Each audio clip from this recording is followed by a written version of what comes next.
আজকের সর্বশেষ সংবাদে আপনাদের সবাইকে স্বাগতম। শুরুতেই সংবাদ শিরোনাম। ইসলামী ব্যাংকের লকার থেকে 149 ভরি সোনা গায়েব। গণমাধ্যম গণতন্ত্রকে সুসংগত করে বললেন স্পিকার। মরা নদীতে বোট চালুতে দরকার ছিল ইচ্ছা শক্তির বললেন ব্যারিস্টার সুমন। ঈদ উপলক্ষে ট্রেনের অগ্রিম টিকিট বিক্রি শুরু। আমরা দ্বিতীয় স্যাটেলাইটের প্রস্তুতি নিচ্ছি বললেন প্রধানমন্ত্রী। এবার বিস্তারিত। ইসলামী ব্যাংকের লকার থেকে 149 ভরি সোনা গায়েব। চট্টগ্রামে ইসলামী ব্যাংকের চকবাজার শাখার লকার থেকে এক গ্রাহকের 149 ভরি সোনা চুরির অভিযোগ উঠেছে। সোনা চুরির ঘটনায় ইসলামী ব্যাংকের কর্মকর্তারাই জড়িত রয়েছে বলে এক অভিযোগ করেছেন অভিযোগকারী।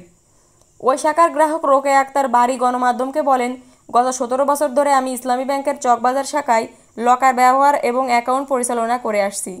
গত 29 মে দুপুর 1:30টায় ইসলামী ব্যাংকের চকবাজার শাখায় কিছু স্বর্ণ অলংকার আনার জন্য যাই। লকারের দায়িত্বে থাকা অফিসারকে আমার লকার খুলে দেওয়ার জন্য অনুরোধ করি।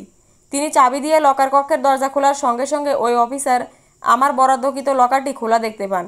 এমন ঘটনা দেখে আমি হতভম্ব হয়ে পড়ি। রোকেয়া বলেন, লকারের চুড়ি, জড়োয়া সেট, গলার সেট, গয়নার আংটি, কানের দুলসহ 149 ভরি স্বর্ণ অলংকার ছিল। লকার খোলার পর দেখা যায় সেখানে মাত্র 10 থেকে 11 ভরি স্বর্ণ অবশিষ্ট আছে। খোয়া যাওয়া স্বর্ণ অলংকারের দাম প্রায় 1.5 কোটি টাকা।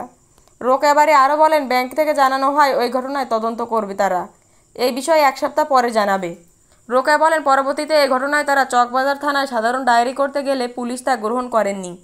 চুরির বিষয়ে জানতে ইসলামী ব্যাংক শাখার ব্যবস্থাপক শফিউল মাওলার ব্যক্তিগত মুঠোফোন এবং হোয়াটসঅ্যাপ নাম্বারে একাধিকবার কল ও মেসেজ করার পরও তিনি সাড়া দেননি।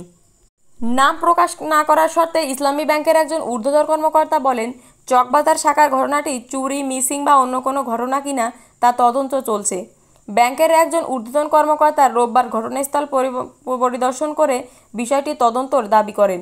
এ প্রসঙ্গে ভুক্তভোগী রোকেয়া বাড়ির ছেলে ডাক্তার রিয়াদ মোহাম্মদ মারজুকের দাবি, ব্যাংক কর্মকর্তারা তাদের আশ্বস্ত করার চেষ্টা করছেন যে ঘটনা তদন্তে তারা একটি তদন্ত দল গঠন করেছে এবং 7 দিনের মধ্যে সঠিক ঘটনা উদ্ঘাটন করবে। এছাড়া অভিযোগ দায়ের করা না হলে ঘটনাটি পুলিশকে মৌখিকভাবে জানানো হয়েছে।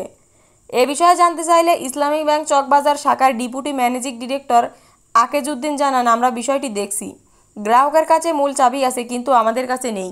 তিনি 1 মাস আগে ব্যাংকে এসে লকারটি পরীক্ষা করেছিলেন। আমাদের কাছে কোনো গ্রাহকের লকারের সঞ্চয় সম্পর্কে তথ্য থাকে না। বিষয়টি সমাধানের চেষ্টা করছি। চকবাজার থানার ওসি ওয়ালি উদ্দিন আকবর বলেন, লকার রুমে কোনো সিসি ক্যামেরা নেই। আমরা ঘটনাস্থল পরিদর্শন করে প্রাথমিক প্রমাণ সংগ্রহ করেছি। ভিকটিমও তার ছেলে থানায় জিডি করতে চেয়েছিলেন, কিন্তু আমরা ঘটনাটি গুরুত্বের কারণে ফৌজদারি মামলা দায়ের করতে বলেছি। গণমাধ্যম গণতন্ত্রকে সুসংগত করে বললেন স্পিকার। জাতীয় সংসদের স্পিকার ডক্টর শিরিন শারমিন চৌধুরী বলেছেন, গণমাধ্যম জনগণের কথা বলে। জনসচেতনতা ও জনমত গঠনে সংবাদপত্র কাজ করে থাকে। গণমাধ্যম গণতন্ত্রকে সুসংগত করে। শনিবার রাজধানীর গুলশান ক্লাবের ক্রিস্টাল প্যালেস হলে নোয়াবের 25 বছর পূর্তি উপলক্ষে সংবাদপত্র সম্মাননা প্রধান অনুষ্ঠানে প্রধান অতিথির বক্তব্যে তিনি এসব কথা বলেন।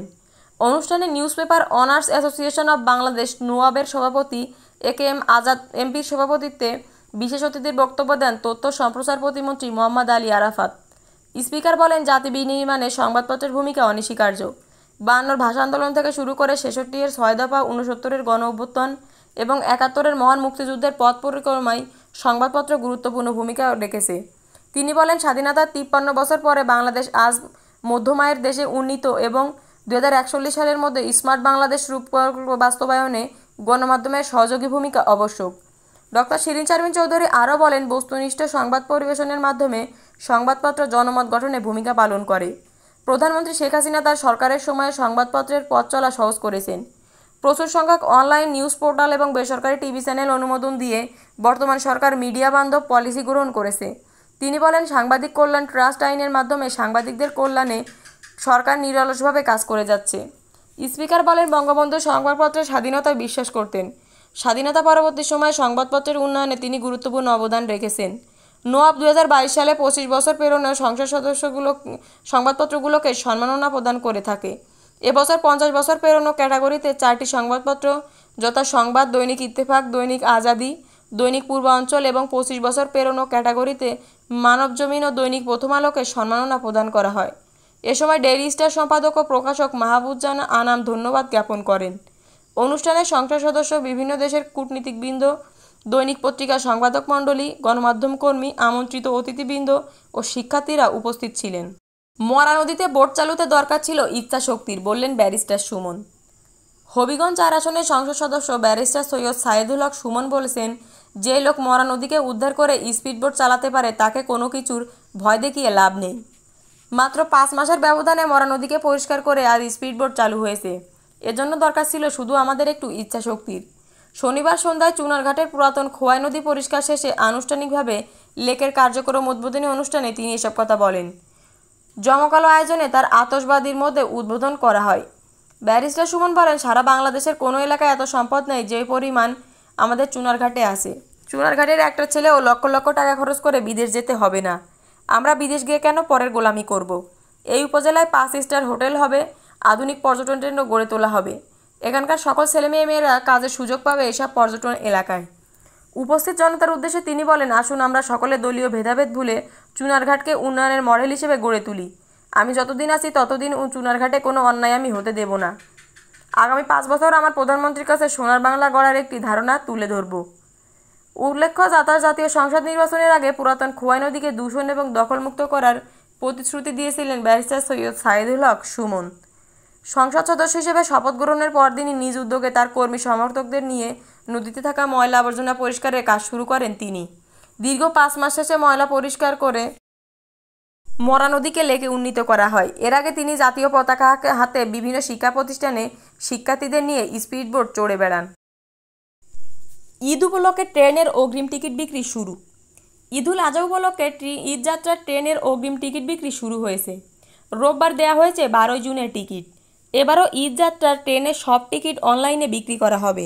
সকাল 8টা থেকে পশ্চিমাঞ্চল এবং দুপুর 2টা থেকে পূর্বাঞ্চলের ট্রেনের টিকিট দেওয়া হচ্ছে। গত বছর থেকে জাতীয় পরিচয়পত্র, মোবাইল নম্বর এবং জন্ম তারিখ দিয়ে নিবন্ধন করা যাত্রীর কাছে টিকিট বিক্রি করেছে রেলওয়ে। গত ঈদ থেকে যুক্ত হয়েছে ওয়ান টাইম পাসওয়ার্ড। এবারের ঈদেও একই পদ্ধতিতে টিকিট দেওয়া হবে। আগামী 17 জুন ঈদুল আজহা উদযাপিত হবে ধরে টিকিট বিক্রির পরিকল্পনা সাজিয়েছে রেলওয়ে। 13 জুনের টিকিট 3 জুন, 14 জুনের টিকিট 4 জুন, 15 জুনের টিকিট 5 জুন এবং 16 জুনের টিকিট 6 জুন বিক্রি করা হবে। ফিরতি যাত্রা ট্রেনের বিক্রি শুরু হবে 10 জুন থেকে। সেদিন দেওয়া হবে 20 জুনের টিকিট। 24 জুন পর্যন্ত রেলের ফিরতি যাত্রা চলবে। এবার ঢাকা থেকে বহির্গামী 43 আন্তনগর ট্রেন আসন সংখ্যা হবে 33,500। 10 জোড়া বিশেষ ট্রেন চলবে ঈদযাত্রায়। আমরা দ্বিতীয় স্যাটেলাইটের প্রস্তুতি নিচ্ছি, বললেন প্রধানমন্ত্রী। প্রধানমন্ত্রী শেখ হাসিনা বলেছেন, 2018 সালে বঙ্গবন্ধু 1 স্যাটেলাইট উৎক্ষেপণ করার পর দীর্ঘদিন ধরে আলোচনায় বঙ্গবন্ধু স্যাটেলাইট 2। বাংলাদেশের দ্বিতীয় স্যাটেলাইট মহাকাশে কবে যাবে, এখন তার প্রস্তুতি আমরা নিচ্ছি। রোববার সকালে গণভবনে আমার চোখে বঙ্গবন্ধু শীর্ষক ভিডিও চিত্র তৈরির প্রতিযোগিতার পুরস্কার প্রদান অনুষ্ঠানে তিনি এসব কথা বলেন। শেখ হাসিনা বলেন, অনেকে বলে স্যাটেলাইটের কী দরকার ছিল। আমাদের দেশে কিছু মানুষ আছে যাদের সব কিছুতেই কিছু ভাল লাগে না। যেটাই করব তারা বলে এটার কি দরকার ছিল। মেট্রো রেল, এক্সপ্রেসওয়ে, এটার কি দরকার, খামাকা পয়সা নষ্ট। এরকম নেতিবাচক মনোভাব নিয়েই তারা চলে। আবার যখন তৈরি করি তখন খুব মজা করে ব্যবহার করে। প্রধানমন্ত্রী বলে, এয়ার অ্যামিটেরেস উঠলে দেখতাম বাচ্চাদের জন্য চাঁদা তোলা হতো, সেখানে বাংলাদেশের নাম আছে। আমার আত্মমর্যাদায় লাগলো। আমি সরকারের আসার পর বললাম এই জিনিসটা যেন না থাকে। আমরা আসার পর খাদ্য নিরাপত্তা, লেখাপড়া নিশ্চিত করেছি। আমরা বলেছি আমরা কারো কাছে হাত পাততে দিব না। তিনি বলেন, আমরা যখন 1996 সালে ক্ষমতায় এলাম তখন কম্পিউটার শিক্ষার উপর জোর দিলাম। তখন সব ছিল অ্যানালগ। দ্বিতীয়বার আমরা ক্ষমতায় এসে ঘোষণা দিলাম ডিজিটাল বাংলাদেশ করব। এখন আমাদের স্যাটেলাইট আছে। তিনি আরও বলেন, ভিক্ষুক জাতির কোনো ইজ্জত থাকে না। 1975-এর পর আমরা ভিক্ষুক জাতিতে পরিণত হয়েছিলাম।